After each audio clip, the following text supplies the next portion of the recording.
Welcome to the Journal of the American Society of Echocardiography podcast weekly Friday series. This is a special Friday weekly series where we will be presenting a short podcast between now and the end of 2020 to be released every Friday, dealing with an article in the most recent issue of the journal or an article online. Editor-in-Chief, Dr. Michael Picard, Managing Editor, Deborah Meyer, and presented by myself, Dr. Amer Johri. Today's podcast is an audio-only long read with no accompanying PowerPoint presentation. The first article is entitled, Impact of COVID-19 Pandemic on the Role of Cardiac Sonographers by Vani Garg, Amish Isath, Edgar Argulian, Stamatios Larakis, and Jagat Narula. The PDF of this article online is not yet the definitive version of the record and may undergo additional editing before it is published in its final form, but is provided in this version to give early visibility of the article. New York City was an epicenter of the COVID-19 pandemic, leading to an unprecedented burden on cardiac imaging. Cardiac sonographers bear increased infectious risk from close patient contact when performing transthoracic echo. The ASE issued recommendations at the beginning of the pandemic to reduce viral transmission risk and provide guidance in the absence of disease-specific data. Echo labs across the country adapted.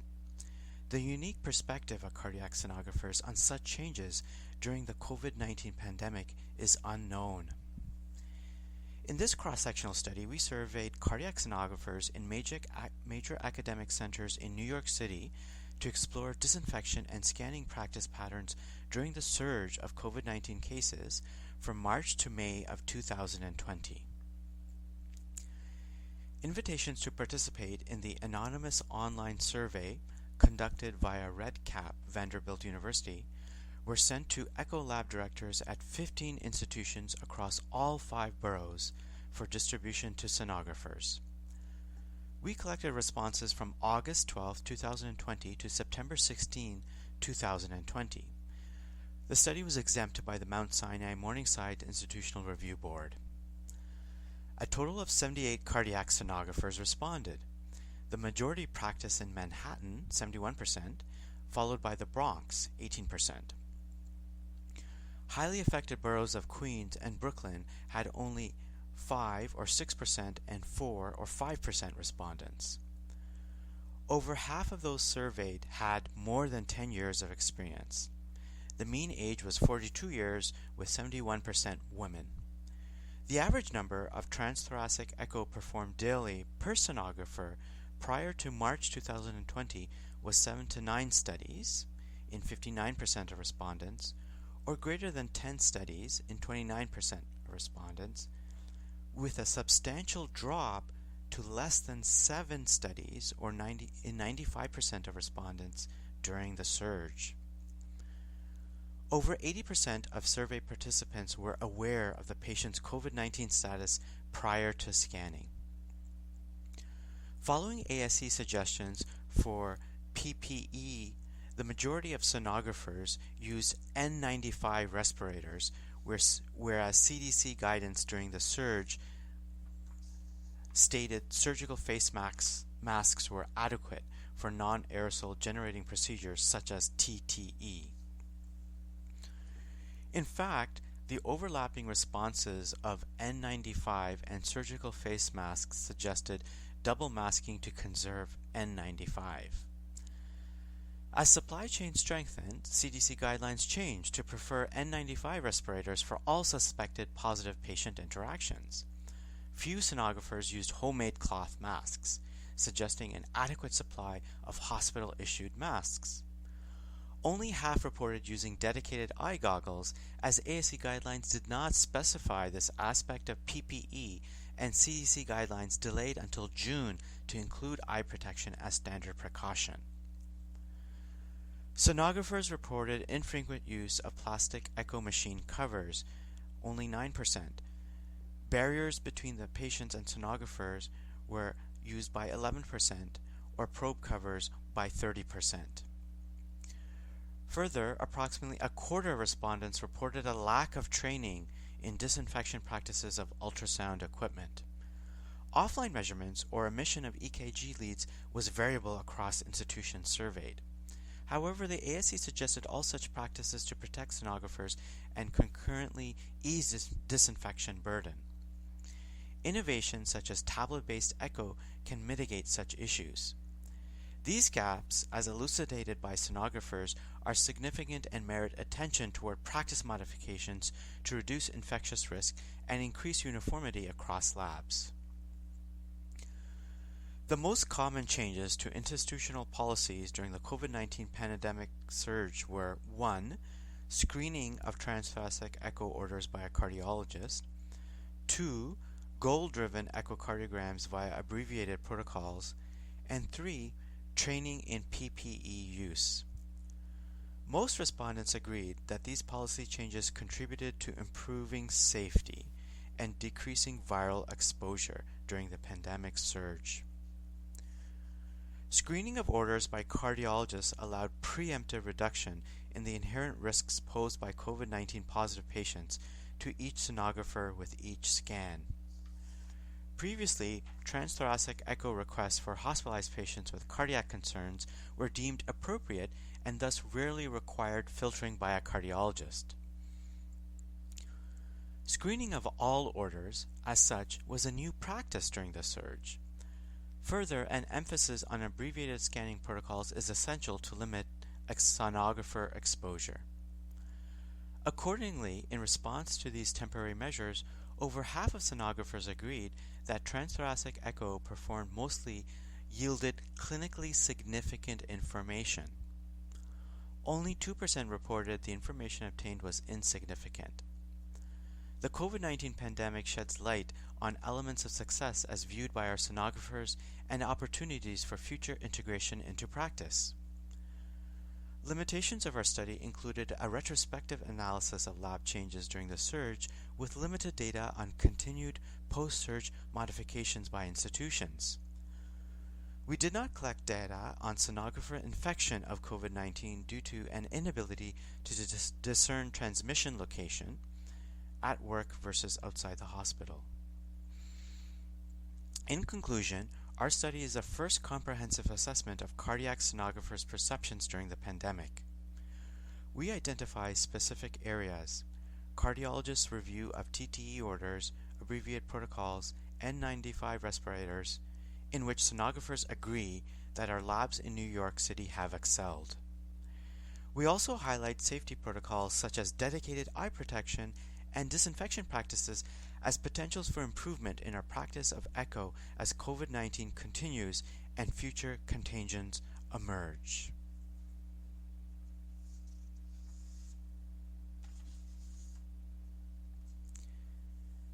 The next title then is Same-Day Cancellations of TEE, Targeted Remediation to Improve Operational Efficiency. This article is a brief research communication that appears in the November issue of the Journal of the American Society of Echo and is by Dr. Dongbo Yu and colleagues.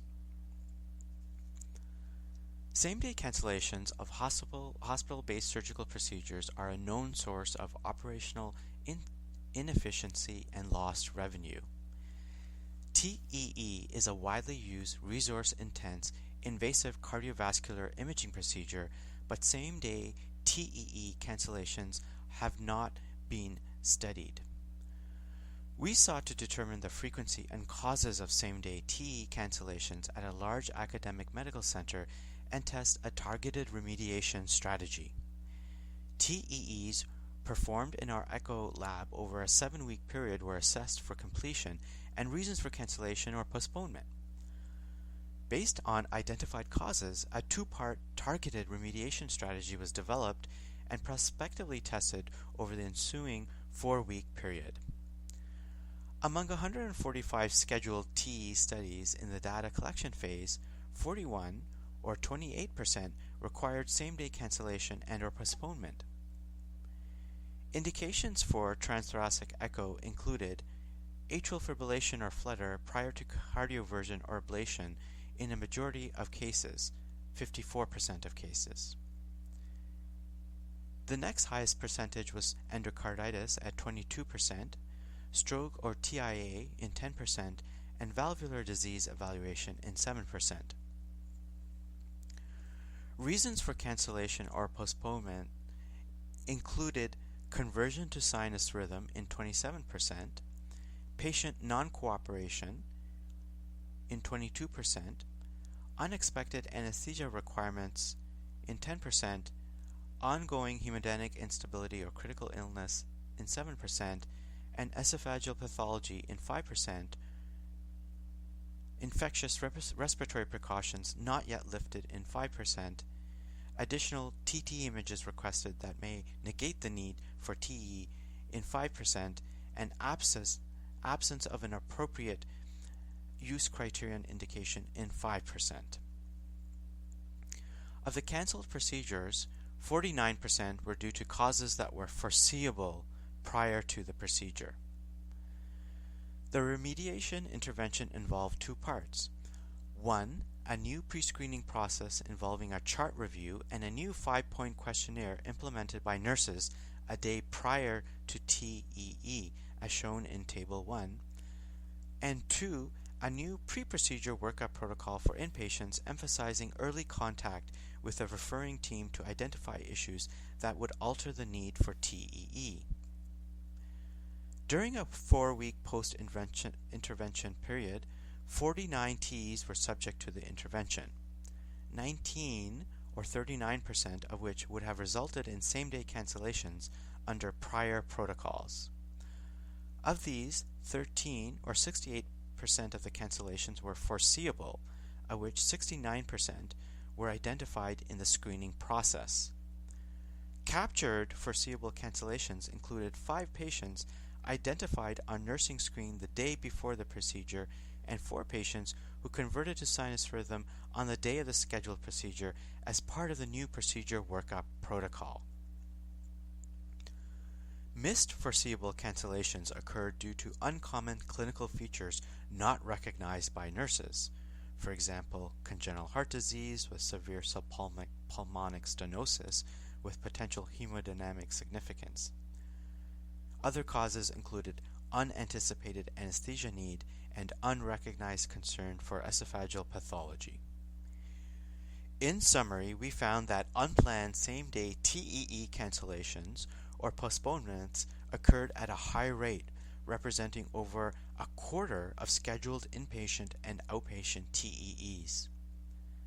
Nearly half of these same-day cancellations were found to be foreseeable, with common causes falling into 3 categories. 1. Changes in patient medical status such as conversion to sinus rhythm. 2. Patient issues such as ability to consent or NPO status. And 3.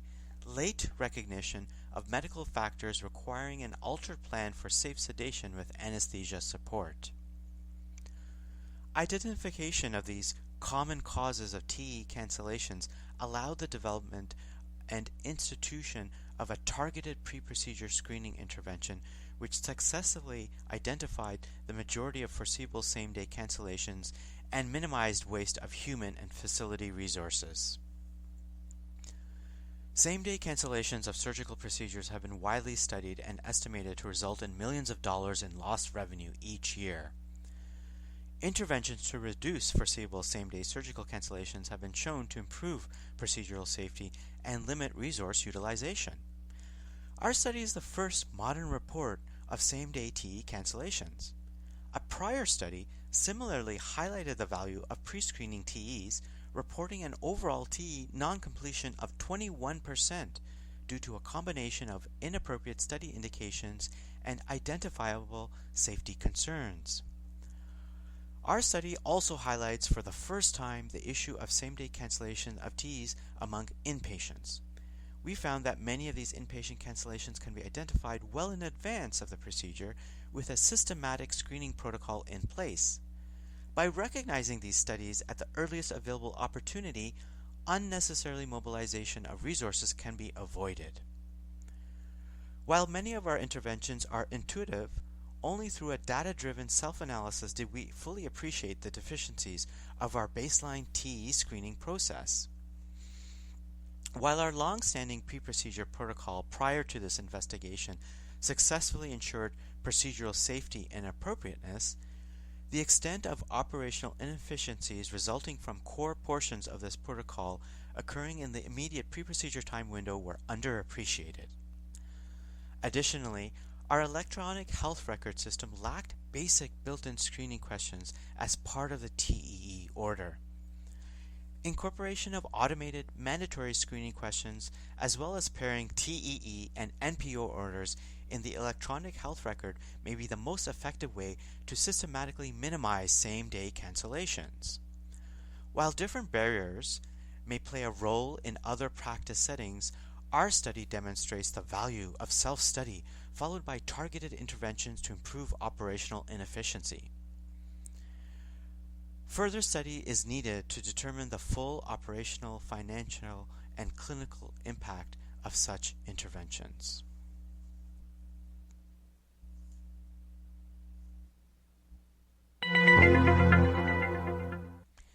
Thank you. That concludes our podcast for the Journal of the American Society of Echocardiography. Please join me next Friday for another version of the audio-only JASE weekly series. Thank you.